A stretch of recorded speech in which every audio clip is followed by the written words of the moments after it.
feedback from my mother. Can we have a bit less fucking, please? Okay. Fine, okay. We can try. Okay, Adds to the effect. edgy.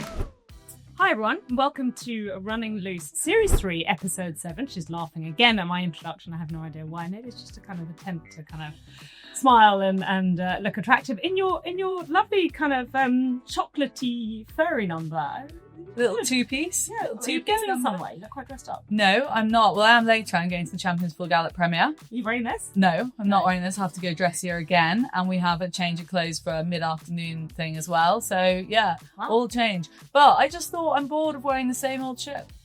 Right, quite right. Well, And so I love how we didn't really coordinate this. So I've rocked up in my sexy little two-piece. You need to be watching on YouTube to really get the full effect. That's right. And Jessica's rocked up looking like she's going on a sort of dog walking date. Do you know what I mean? Like rural and outsidey, but also want to look hot. Also quite like to start. Yeah. And you've just been straightening your hair. Yeah. So you a bit nice. I'm Francesca, Cumani boy. Forgot that bit. And I'm Vanessa Ryle. She did say her head was scrambled. Before I was laughing. It's a little bit No, I was laughing at the top of the show because we've just been said we have to wait here for a little while until our producer and cameraman says go. And literally I said, "Are you all right?" And she said, "Oh, I'm a bit scrambled. My head's a bit scrambled." And I was like, "Oh no, she's not in the game." And then literally as soon as Ollie says go, you're like, "Hello, welcome to Running Loose." TV face. Yeah, TV. No, face. there is a bit of that. I'll tell you why my head's a bit scrambled. Well, I'll tell you why later in the show. Okay. We'll save that bit for a little while later. I've had a week from, not a week from hell, but there's just been a lot going on. I'll tell you why in a bit. But firstly, explain why we're here at Tattersalls. Well, yeah, sorry. We're here at Tattersall's, quite a unique filming location. We've got the sales room behind us here in Newmarket because it is sales season, what we call sales season. So it's yearling sales season. We have mentioned this a couple of times already on the shows, in fairness, haven't we?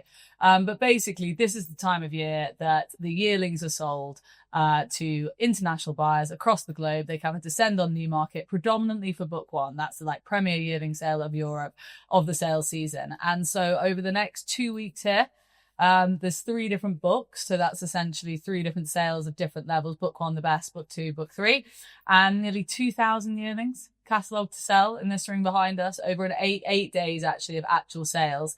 And for example, in book 1, like last year, 345. well done, The average of 370. yeah, which when you think about it, 370,000, right? So literally every 5 minutes, just the way I see it, it's like a really nice house is selling. Yeah. How mad is that? That is mad. And it's to a variety, the international sort of variety of buyers that you'll get here over that 3 days is phenomenal. Mm-hmm. And Goffs have just had it with their Orby sale over in Ireland, which is the Irish equivalent of this sale.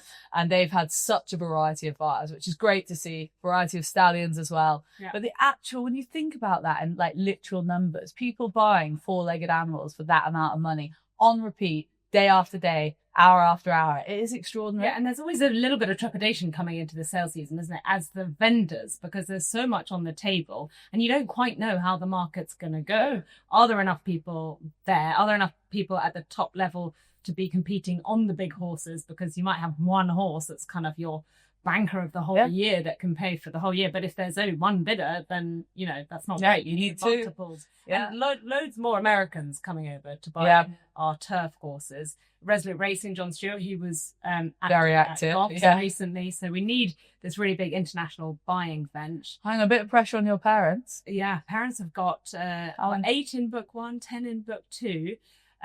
So this is their big kind of harvest time of the year. And so actually just flesh this out, because since your dad retired, yeah, your mum has always had Fittock stud, or that's run alongside. Say that. No? Is that, oh God, I got that totally wrong. Sorry. Yeah. So they were training here in Newmarket, Yeah. and then they bought literally 100 acres down the road in Upend, Yeah. and had 1 or 2 mares about, 30, 40 years ago? A Oh, long wow. time ago. And they've gradually built it up and up to now it being, 350 acres in Upend, and they've got about 20 of their own mares and about 20 of other people's. And so they breed every year. They don't have any stallions. No. So your dad was training alongside doing that. Yeah, with- because my with mum your was mum, more in basically. charge of the like day-to-day running of the stud, and Yeah. he was kind of overseeing. Wow, I didn't know that. Yeah, That's so cool. he makes, what does he say? He says, Sarah makes the kind of small everyday decisions, and I make the big decisions. But turns out there are never any big decisions. So they're quite a funny duo. Yeah, when it comes I can to selling. imagine. Yeah, but it's a big time of year. They've got 3 probably star colts that they're selling. Exciting. We've got the Dubawi out of Lady Beaufort. Oh, So the very Phil brother smart. sold here last year. I think he made 2 million. He's in training with Godolphin. They've got a Wooden Basset, who's a brother to Topanga, and then they've got a Frankel brother to Ottoman Fleet. So those are the 3 colts that I'll be really hoping will make money. I mean, we've gone straight into sort of bloodstock corner here, but it is fascinating if you're into all this stuff because, of course, Wooden Basset dying. Yeah. Like, really shocking. So leading sire, like, across the globe, like Coolmore's standout sire is 17. He died at 17, I think it was. Died down in Australia from choke and then pneumonia. Which is just, I mean, it does make you think, doesn't it? When I read that, everyone reacted being like, oh my God, that's such a loss to the bloodstock world. What he could have been, and obviously there'll be 3 crops still to come from him, but I think we'll reflect on it being such a loss. However, it just makes you realise it doesn't matter whether you're Joe Bloggs down the road with a $2,000 horse or Coolmore with, whatever they paid for him, a ridiculous amount of millions when they bought him, wasn't it? Like, horses are horses and they can just die. And it's just so... And unlike a lot of other breeding industries, in racing, horses have to cover mares naturally. There's no AI, there's no shipping around of semen. So these horses will often shuttle. So they'll spend the season in the Northern Hemisphere covering mares here, and then they'll go to the Southern Hemisphere in the off-season here, cover mares there as well. So there's always that element of risk as well. It's just mad. Because when you think about like what money is behind Coolmore to try to save that horse. Like when you think about what they would have done, I think they flew a vet in from Kentucky, obviously, to try help the cause, and they just couldn't save him. And it's just, you have all the money in the world. If they're going to die, they're going to die. Yeah, but there's quite a few new exciting stallions coming up as well, aren't there? Like Starman's had a brilliant year. Standouts. The Blue Points has been pretty hot for a while now. Yeah. And then you've got all the established sires, your Frankels, your Wooden Night of Thunder. Night of Thunder. I spoke to my mum on the way out there. She said he's probably going to be the hottest stallion at the sale. Night of Thunder. Yeah. He's just like been pretty consistent there, hasn't he? Before we move on from Tattersalls and the actual sales room behind me. So Tats were my first racing employees. Well, I keep hearing a lot of first. What was it? I thought your first thing was... Oh no, Doncaster was what first got you into racing? Doncaster was what... after Doncaster? Yeah, so basically I've been to Doncaster and Ledger, fallen in love with racing. You've heard that story. Then I wanted to get into racing, and basically I think my mum knew a lady who was like connected with Ed Mamani, who's the chairman here at Tats. And so essentially I'm just doing like 1, 2, skip a few. But basically they got me a couple of jobs here at Tattersall. So the first one was for Vout Sales, Ted and Gaynor Vout. They're consigners here. Consigners are people who sell horses on behalf of people. And at the time they were pretty big and they had loads of horses for book 1, right? And so I don't know how or who said yes, but essentially they employed me for 2 weeks of book 1 and book 2 here at Newmarket. So I arrived down here, and you have to get here, I think probably on this day or the Friday, like a few days before the sale. And they said, right, nice to meet you or whatever. And they said, right, we'll go get the colts off the lorry. Now, I'd never handled a thoroughbred, let alone a yearling colt, let alone a book 1. In hindsight, you were just making the teas. I did end up making the tea. So basically, we got to the wagons, and I just remember somebody passing me, like a yearling bridle, and me being like, "What do I do with this?" And everyone was very quickly like, "Oh no, this woman isn't allowed to handle any horses." So by the end of like the first few days, I was chief door opener. Oh, very extraordinaire. Yeah. Opened the door for the yearling to walk out. Shut the door again. Very good at that. So I was door opener / kept morale high. I can imagine that. And so I was in and out of the like hospitality box, because essentially, if you've never been to a sale, purchasers come down, they say which lots they want to look at. The lots get shown to them, but there's also like a hospitality box. Your parents do good hospitality, actually, and people hang around in there. And of course, that's where I really stepped into my own. Yeah, so that was the first child with a hospitality box, just kind of. Well, they had someone else, but I should have been. And so that was the first one. And then about whatever it was, must have been a few weeks, months later, then they got me a job here doing the running. So you have to be watching on YouTube for this, really. But obviously you can see the rostrum behind us. Yeah. And then essentially people buy the horses out here, and then somebody from the rostrum, once the hammer falls, it's like, Ollie, you've bought that horse, but they don't know that person's name. So the auctioneer will point whoever's bought it. And then it's the runner's job to bring the docket over for that person to sign. That's how it goes. Obviously, I would often take the docket to the wrong person, because I haven't been concentrating that. So I've got no idea who's bought the horse. And then the auctioneer will be like, thank you very much. And then I'm like, sorry, who? And then I'd like wander over and I'm like, and then what happens is then if the auctioneer sees you going to the wrong person, he'll stop selling the current horse in the ring and be like, to the left, Vanessa. It's like, no worries, no worries. I mean, it was really awkward. And then last point, and this is why I wasn't welcome back, basically, is so here at Tats, they're very traditional. Yeah. Just they are. And they wear a very traditional uniform if you're a bid spotter or a runner, like I was. And it's quite a long pinstripe skirt with like a white shirt and then a long jacket and tights and a little neckerchief. You look like an air hostess.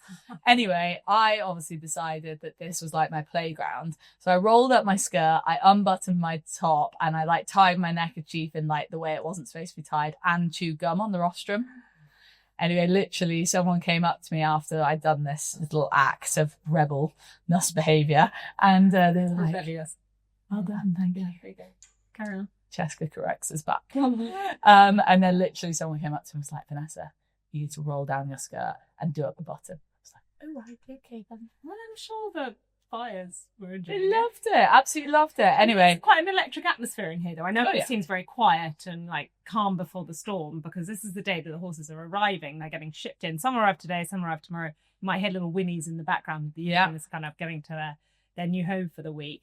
But once the bidding starts, like, you can always tell when the big lots are coming in, can't you? Because people know, they'll be like, okay, it's a Frankel brother to a Group 1 winner or something, and it comes in and you can get this rush of people coming in. A lot of them hover around here near the entrance, and quite hard to tell often who's bidding. It's quite secretive. Until you've seen it. It is extraordinary, like drama. Watch online. Yeah. Right? You can watch online. Yeah. But, and then you always get this hush descend, like when it goes over 1 million. And then the auctioneers, they're really clever because they kind of change their tone and their tempo. And then when it kind of gets over 1 million, then they kind of slow it down. They're like, 1,000,001, 1,000,002. And it's so quiet as well. And then everyone's looking around to see who's bidding. The vendors are there nervously like, come on, a few more bids. Yeah.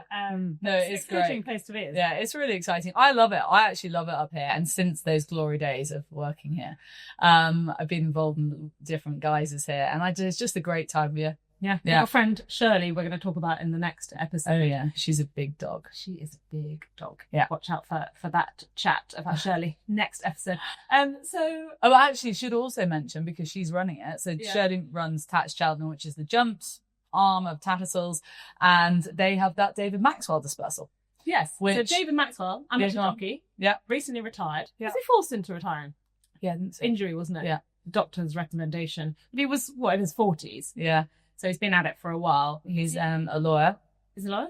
But he's basically a working professional. Yeah. As a day job, very successful day job, which has enabled him to buy his horses, have them in training, and ride them himself as an amateur, which is what the whole amateur side of things was meant to be, wasn't it? Nowadays, we get a lot of kind of pretty professional amateurs riding in that scene, but he's kind of been almost like the last bastion of the old-fashioned amateur, and it's really sad to see him retire. Yeah, he's kind of, it'd be literally, he's that old school thing, like you say, of just some guy with a bit of money, and, some people want to event or play polo or go hunting, and he wanted to ride in races, and, lots of people do those other 3 things and various other equestrian sports, but it's very rare that you get a true amateur in the racing ranks, for a variety of reasons, danger obviously being top of it.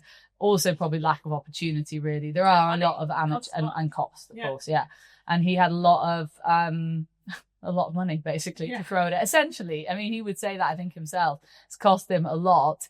But he has had, some of the most, wonderful racing experiences, jumping around Aintree and the National. And, that in itself is incredible. Winning at Cheltenham, all of those things. There's not many people like that left. And it's a real... Sam Cohen, actually, was one of the... Well, Sam was, yeah. He won the Grand National and then announced his retirement there and then, didn't that was amazing. That's the way to go. Yeah. But you just think, for David, so for anyone, again, if you're not in racing, David's pretty, a bit of a cult figure, because he's actually a bad rider. As in, don't get me wrong. We were going so well. We were, but now we have to get back to our bitchy ways. So he's a bad rider. There's no getting away from it.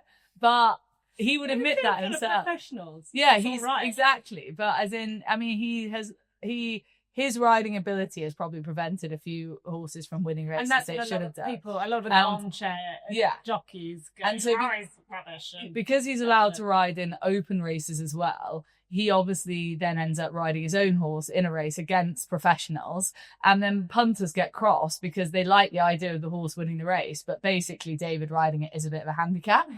But anyway, I think he's marvellous. I also love how he just doesn't give a fuck. Oh, your mother said this was less. Sorry, it doesn't give a damn. Doesn't suit me, does it?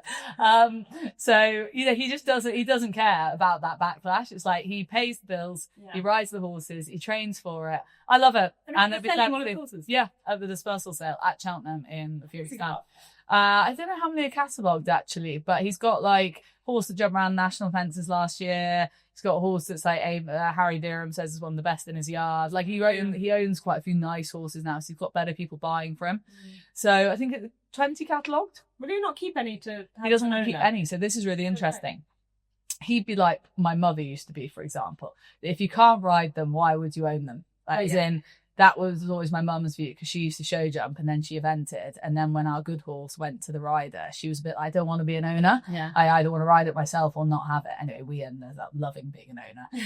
But David is the opposite. Okay. He's very much said, I don't want to be an owner. Paying the bills to not have the thrills. No. So he's going cold turkey. I was listening to an interview, he said he's going cold turkey from racing. He just needs to have some time away, spend some time with his family, and then he might come back to it in a different way some point down the line. Okay. Anyway, we'll miss him. We will miss him. Good luck to David and the dispersal sale. We are thrilled to have Old Gold Racing sponsoring Season 3 of Running Loose. They're one of the UK's leading racehorse syndicates, making ownership fun and affordable, with shares starting from just £60. As an owner, you'll get weekly updates on your horse, the chance to win race day tickets, and invitations to stable visits. And Old Gold have horses in training all over the UK and in Ireland as well now, with none other than Henry de Bromhead. Head over to oldgoldracing.com to find out more. And as a special offer to Running Loose listeners, enter the code RL15 for 15% off your first share. Plus, anyone who redeems that discount code will automatically go into a draw to win a magnificent bundle of 10 horse shares, and that's a brilliant way to get involved. On the National Hunt theme, yes. Actually on jockeys. Very unlike you. You've been a bit pretty immersed in the National Hunt thing recently. I feel almost more than me. I've really been like switched on to the flat game, and then I keep seeing you and sort of like... And talk about like going in at the top. I had the most amazing day at Seven Barrows at Nikki Henderson's yard a couple of weeks ago. We were there filming with Old Gold Racing, who are, of course, our sponsors, which you might not have realised because Vanessa forgot the merchandise. Don't do that. It's all on me, this fucking show. But you said, at the beginning, you're like, don't worry, I'll keep the mugs and the scarves. It's fine. They're in my car somewhere. And this morning I messaged saying, don't forget the merchandise. Oh, yeah, great. So the way this goes is I'm in charge of merchandise, sort of production side of things, along with Ollie, our cameraman, and then sort of we both do ideas for the show, and Cheska's in charge of sponsorship and monetary gains. Mostly, yeah. Yeah, that's the way this sort of works. It's sort of evolved like that, but I keep letting the side down. You've dropped the ball. Anyway, hopefully I won't mind, because back to my original story. We were there filming for Old Gold, and it was the most amazing day. We basically did a day in the life of Nikki Henderson. We got there really early. He says first lot's always 7:30, no matter winter, summer, 7:30. So we got there, and we were lucky enough just to be able to follow him around. And I think it was quite stressful because first lot, he had a lot of the youngsters schooling. So we went out to the schooling ground. Yeah. And the horses were super fresh and super excited to be out there. We had Nico de Boinville, we had James Bowen, we had a bunch of other jockeys schooling. And my God, they looked well. I thought, wow, these horses just look in such good condition, like really round and great finish, and the coats were amazing and fresh. Like I was thinking, geez, these jockeys are brave, because they were taking them down these lines of fences, and some were, leaping miles in the air. Some were like just going it really dry, and some were flying it, and just amazing to see. And then we stayed there for the whole morning, and it was great. We had a bunch of owners who just brought in this filly. They came about having gone to a Nikki Henderson open day. They liked what they saw. They then said, can we buy a filly? Those open days are so good. They're opening the doors to the public, and I think it's a real hardship for trainers, because not only like for actual like like not disease reasons, but Yeah. allowing the public in sometimes are quite jumpy about that. But I know a trainer down the road from me, Ben Case, he had his open day the other day, spoke to his assistant just literally a few days ago, said, how did it go? He said, yeah, I've got a couple of new owners in because of it. Was that Great. It's great. Yeah. And then Michael Buckley turned up. Oh, I love Michael. Constitution Hill. And it was really exciting seeing Constitution Hill because it's kind of like celeb spotting in the yard, isn't it? When I walked in and there was John Bond kind of having a little walk around, and then Constitution Hill came out later. And my word, there is a lot of him. He is a big horse. Like, he's not particularly tall. Yeah, I thought he was. I think they say he's coming in at just under 600 kilos. No Yeah, way. he's an absolute unit. And he wanders around the yard like an old Bearing in mind sheep. my cob is like 550 or something. Yeah. He's a bit fat at the moment. He's obviously got last season to go, and he needs to kind of trim down and get into his full racing physique. But there's a real aura around him, and it's almost a bit like used by the national game. But it was almost a bit like He Who Must Not Be Named, because it's a bit like after the season he had last year, you know, he came down at Cheltenham, came down at Aintree, lost his lines in Ireland. It's a bit like, so Nikki, how's Constitution Hill? It's like, yeah, he's fine. I mean, no horse has got more airtime than the Constitution Hill over the last few seasons. Yeah. And just extraordinary. I'm going to be fascinated to see how the season goes this year. 100%. They had a black man in from Australia. He looked at him at the end of the season. Yeah. Found a few problems, put him right, checked him again. Actually, he came that day that we were there. Henderson came in, checked him, and said he's A1, so he's good to go. When you said you did a day in the life of Nikki Henderson, in my head, this is how a day in the life of Nikki Henderson goes. So he like gets up, he puts on like one of those, you know, like a sort of silk robe, you know, with a sort of collar. You thought about this a lot. Yeah, and I'm thinking about it now. And then he probably has a croissant. And then slippers. And then slippers. And then he sort of does his entries. Then he goes out. And then he says, oh, Constitution Hill. And then he goes back in again. That's the way I'm seeing this. No, actually not. He didn't really have any breakfast. Oh. What was it? Cup of tea? Cup of coffee? And not very light on the breakfast. Gave us all lovely bacon rolls. Nikki de Boinville was there. He came in for a bit of chat, but not the chattiest. No, I think he's one of those people who doesn't say things. He's Nikki de Boinville would be the point blank opposite of me. As in, I think he doesn't say things unless he has to. Right. As in, yeah. And I'd actually forgotten that he had a fallen, broken, cracked vertebra. Yeah. He no, I think he's a man of very few words, but then what he does say when he wants to talk, I think he actually can be very funny. Okay. And he's very sharp. Is he kind of the Ryan Moore of the jump squad? A little bit, but less sharp than Ryan, I'd say. Okay. I mean, he's never turned me down for an interview or anything like that. But I'd say, you know, sometimes when you're on those lower level track, it's kind of straight to the point. Yeah. Get yourself out of there. But what I find fascinating about this time of year and with Mike riding out, but you're now going to probably tie this in with what you were just saying about Constitution Hill. It amazes me. It has started to amaze me now that I'm in a yard doing the riding out, but how much actual work a thoroughbred takes to get fit. As in, you know, I don't know what I was thinking, but they are worked hard every single day. You know, probably twice up that hill at Nikki's, like loads of times around the flat sand gallop where I ride out, and everyone does it differently. That's the other thing I always find fascinating, is it's like everyone's training winners, but no one's actually training the same. So many different ways. There's 100 ways to skin a cat. Yeah. So many. And I think it's fascinating. Nikki's, they have a deep round sand gallop. Yeah. And I think he said they do about 5 weeks going long and slow on there. And then they start going up the hill, which is more of an all-weather. Yeah. So there's a pull of the hill, but it's a slightly easier surface. Yeah. But I found it interesting just the way some of the horses that were jumping that morning hadn't jumped for a year or whatever. And it's just not like kick on. there's no like warm up cross pole or anything. Do you know what I mean? It's just off you go. Yeah. I know, it's wild. It's wild. And it's so interesting learning because there were some horses that were jumping fences for the first time, and he's like, "Yep, that one's a natural. That one not so much." And I'm like, "Oh, what's he seeing and what's he observing?" Because it's obviously not my sphere of, you know, it's not my area of expertise. No, but I'm loving how impassioned you are about the I did enjoy it. And what I really enjoyed was meeting Viscountess Nelson. Yeah, who is this? And you kept saying to me in the WhatsApp group, we need to talk about Viscountess Nelson. And I'm thinking, who is that? Is that some historical figure I need to look up? Well, I think, I'm going to get this wrong now. She was Nelson's mistress. wife. Please let me mistress. I'd love it to mistress. Well, if she's the Viscountess, then surely she's the official one, right? Probably, yeah. I don't think a mistress gets a title. No, I don't think Better so. look that up. We'll look it up. But I feel like she was the official one, but then he ran off the mistress fairly soon. I don't know. I need to look that up. Oh, I'm going to get I love historical affairs. Forget that. Back to the horse. Yes. She's a lovely 4-year-old filly. She's the winner of a Poitou in Ireland on debut. She's now in training with Nikki, and she's gorgeous to look at. Got a really good physique. And lovely temperament. We went and stood inside the box with her, and Nikki was telling me about her, like, big ears, pricked, really curious, really interested, really cuddly. So that was great. Sure, and that'll make a racehorse. This is going to be, that doesn't matter. But she looks like a racehorse as well. They say she's quite speedy, so not necessarily a real kind of 3-mile chasing type. Okay. Quite speedy.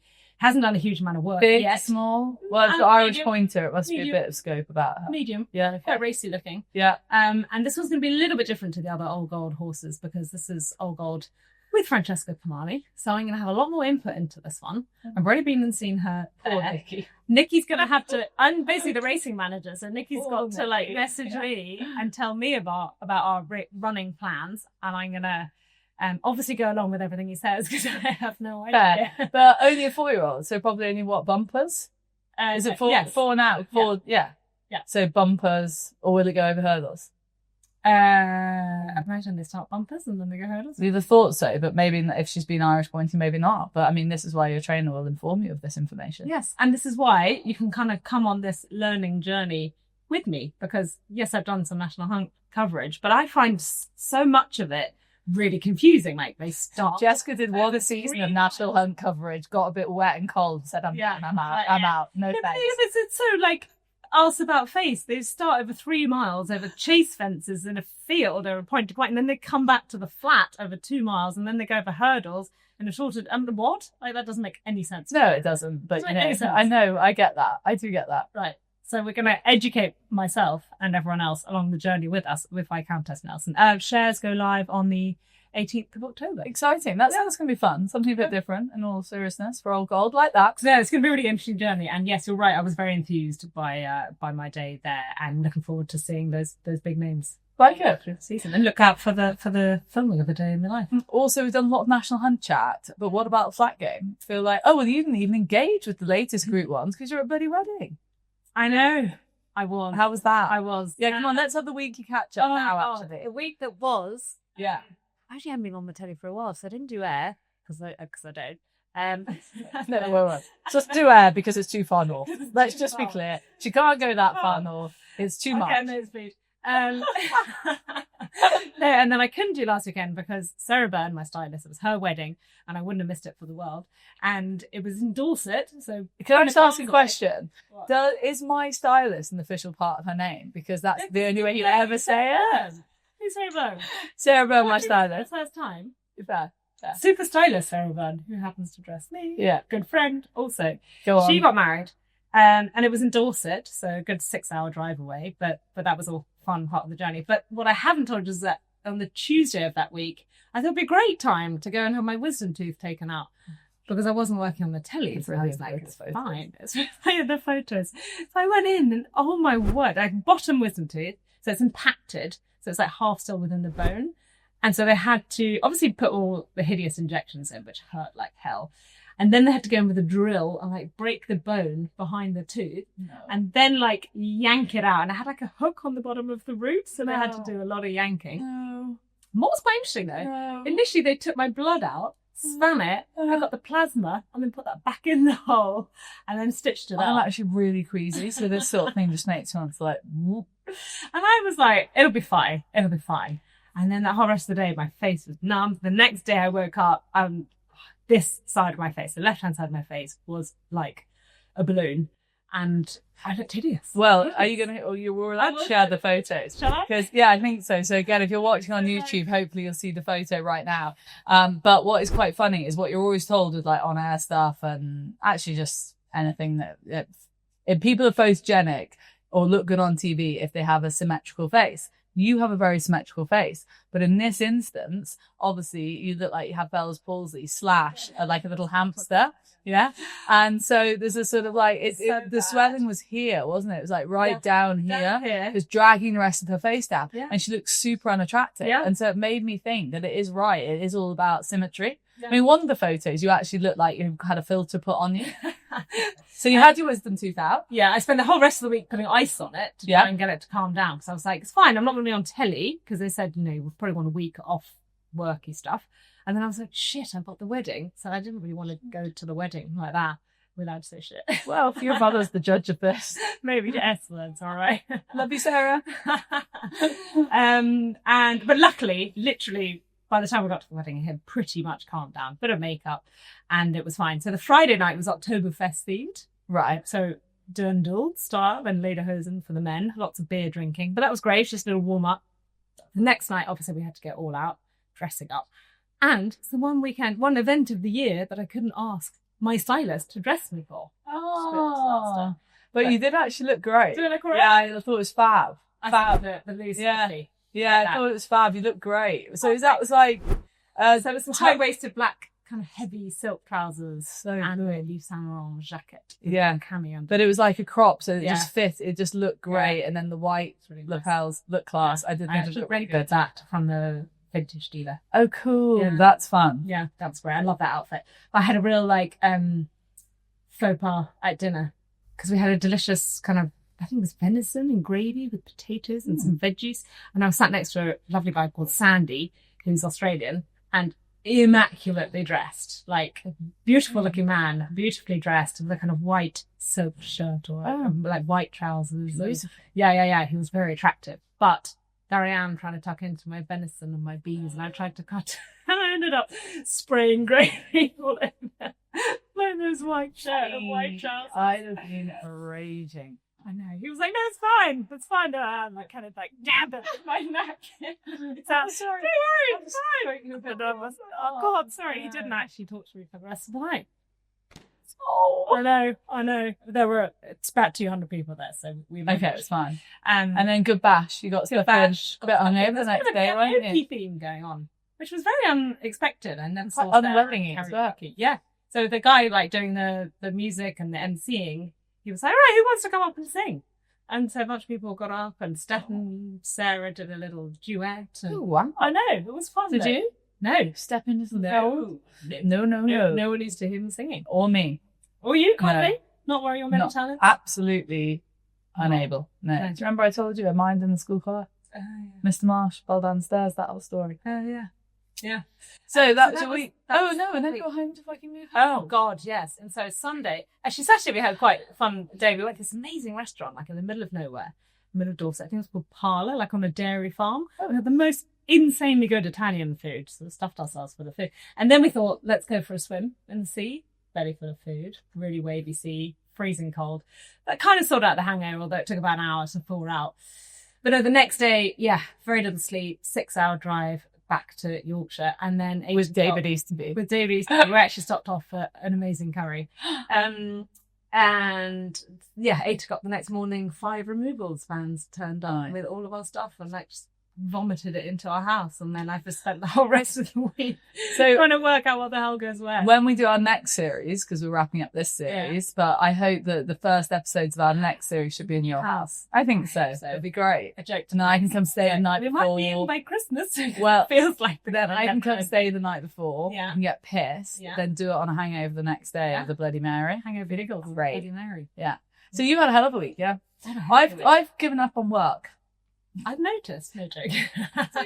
No, there's been a lot of pictures of you. So I feel like I'm actually a bit embarrassed. So I feel like I've gone peak horsey.